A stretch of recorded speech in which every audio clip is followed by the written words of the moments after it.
Le chantier Place Foch a démarré le mois dernier et les découvertes ne se sont pas fait attendre. Direction tout d'abord la cave de cette maison du Bouchon datant du XVIe siècle. Les travaux d'excavation ont permis effectivement de mettre à nu l'escalier qu'on pressentait et puis un début d'une galerie dont l'origine n'est pas tout à fait encore connue avec précision.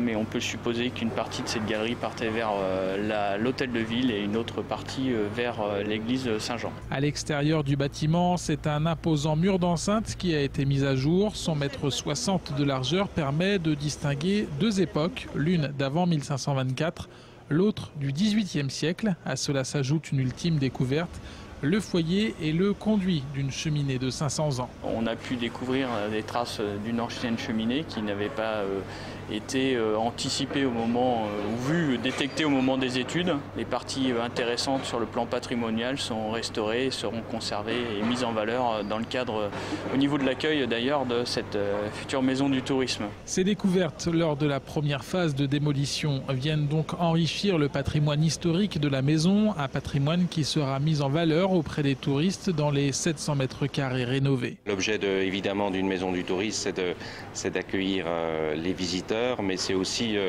de s'en servir comme un formidable outil pédagogique de transmission, j'ai envie de dire, du patrimoine. Ce bâtiment sera évidemment l'occasion, à travers ces pans de bois, ces cheminées, de communiquer sur finalement la politique depuis tant d'années de la ville de Troyes sur la réhabilitation. Ces surprises historiques ne devraient pas avoir de conséquences, ni sur le calendrier des travaux, ni sur l'enveloppe globale de la réhabilitation. Elle s'établit toujours à 2,5 millions d'euros. Dans toute conduite de chantier, aujourd'hui, il y a un niveau d'imprévu. Ces découvertes qui sont plutôt des surprises architecturales au niveau du patrimoine n'impactent pas le niveau du budget qui, en l'état, reste dans l'enveloppe indiquée et votée. Avec ou sans de nouvelles découvertes historiques, l'ex-halte garderie devenue maison du tourisme doit ouvrir ses portes et son patrimoine début 2013.